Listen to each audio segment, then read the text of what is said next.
Perkenalkan, nama saya Marvino Mantiri, NIM saya 2314201142, kelas A6 semester 1. Tujuan saya membuat video ini untuk memenuhi tugas ujian tengah semester mata kuliah pemenuhan kebutuhan dasar manusia dan dosen pengampu Nurse Melaini Fosuma S.Kep M.Kep.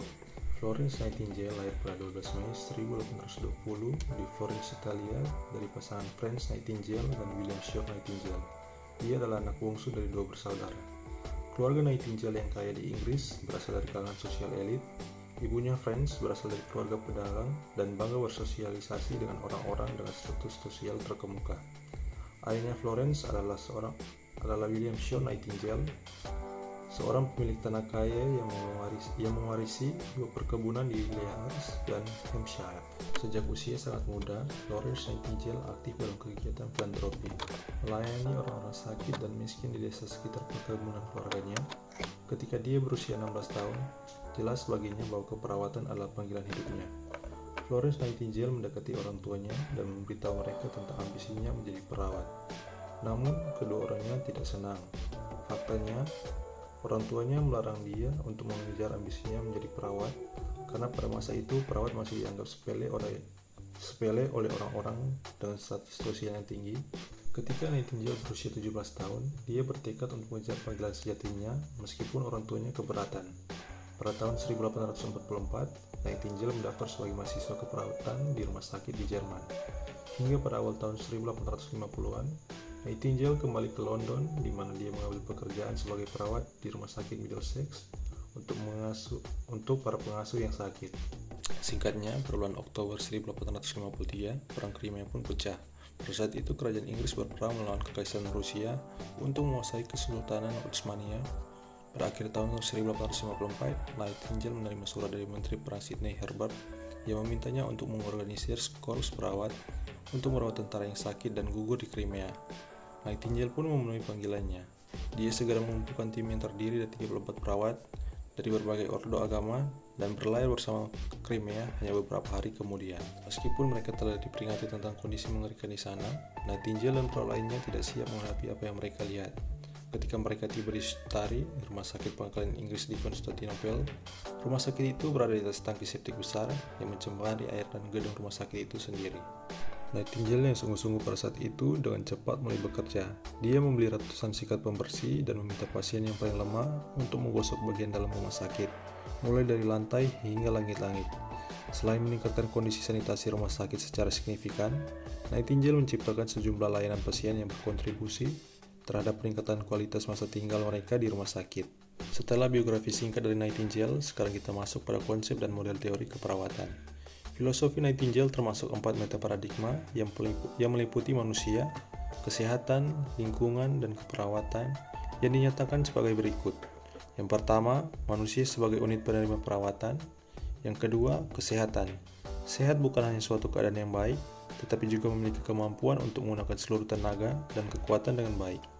Yang ketiga, keperawatan, sebuah proses mengatur lingkungan untuk mengimplementasikan hukum alami kesehatan. Dan yang keempat, lingkungan, termasuk lingkungan eksternal dan internal. Lingkungan eksternal berupa temperatur, tempat tidur dan ventilasi, sedangkan lingkungan internal berupa makanan, air, dan obat-obatan.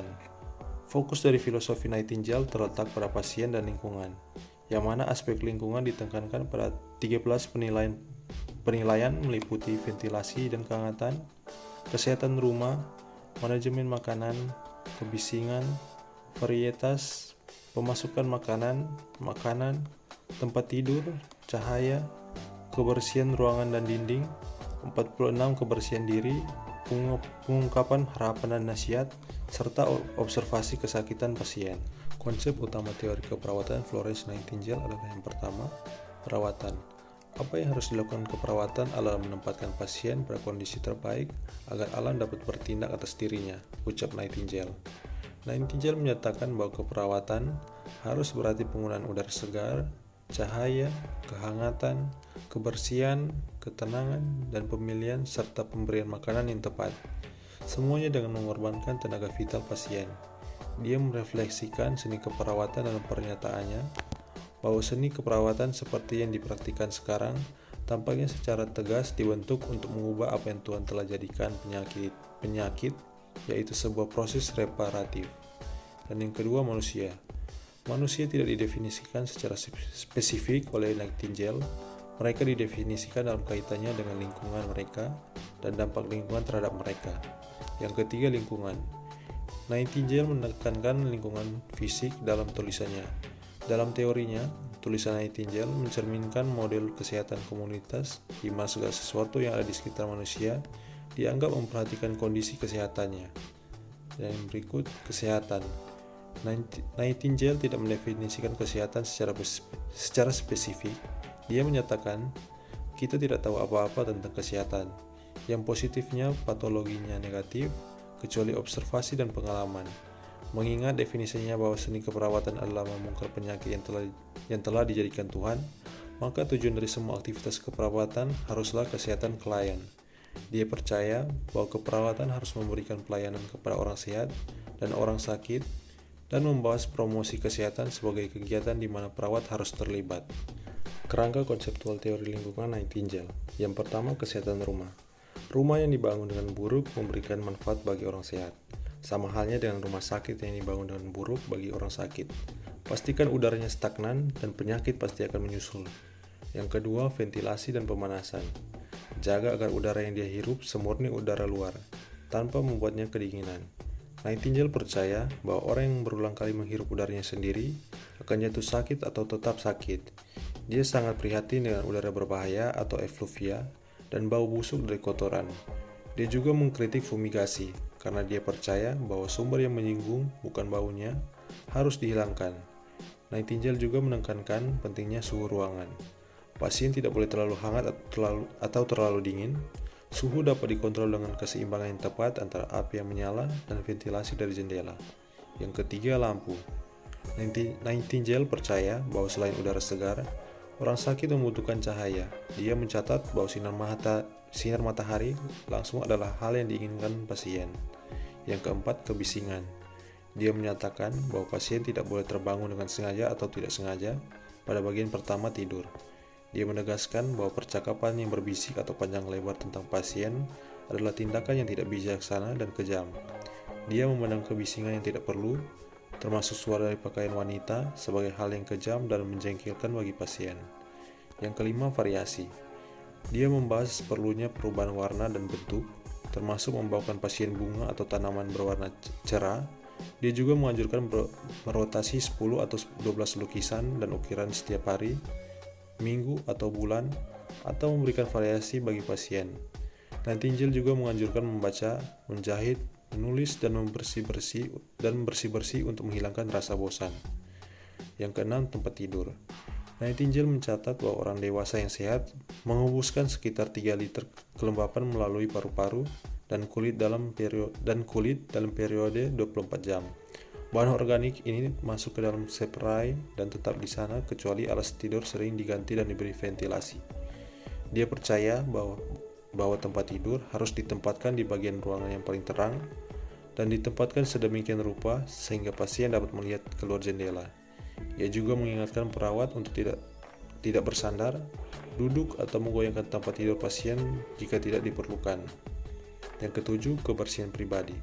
Sama seperti pentingnya memperbarui udara di sekitar orang yang sakit secara berkala untuk menghilangkan limbah yang tidak sehat dari paru-paru dan kulit dengan menjaga ventilasi yang bebas. Demikian pula pori-pori kulit harus terbebas dari semua ekskresi yang menghalangi.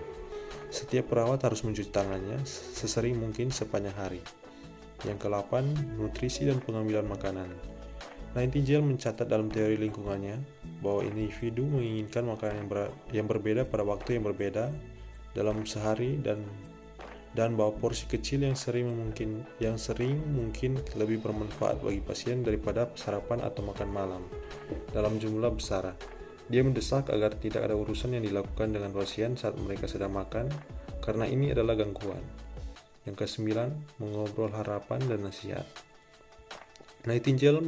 Florence Nightingale menulis dalam teori lingkungannya bahwa menghibur orang sakit dengan meremehkan penyakit dan bahayanya tidaklah membantu. Ia menganjurkan perawat tersebut untuk memperhatikan apa yang dikatakan para pengunjung, karena percaya bahwa orang yang sakit harus mendengar kabar baik yang akan membantu mereka menjadi lebih sehat. Yang ke-10, pertimbangan sosial. Nightingale mendukung pentingnya melihat lebih dari sekadar individu hingga lingkungan sosial tempat mereka tinggal. Dalam teori lingkungan Florence Nightingale, ia mengidentifikasikan 5 faktor lingkungan, yaitu udara segar, air murni, drainase yang efisien, kebersihan atau sanitasi, dan cahaya atau sinar matahari langsung. Faktor-faktor ini menjadi sangat penting pada masa Nightingale ketika institusi kesehatan memiliki sanitasi yang buruk dan petugas kesehatan hanya memiliki sedikit pendidikan dan pelatihan, serta seringkali tidak kompeten dan tidak dapat diandalkan dalam memenuhi kebutuhan pasien.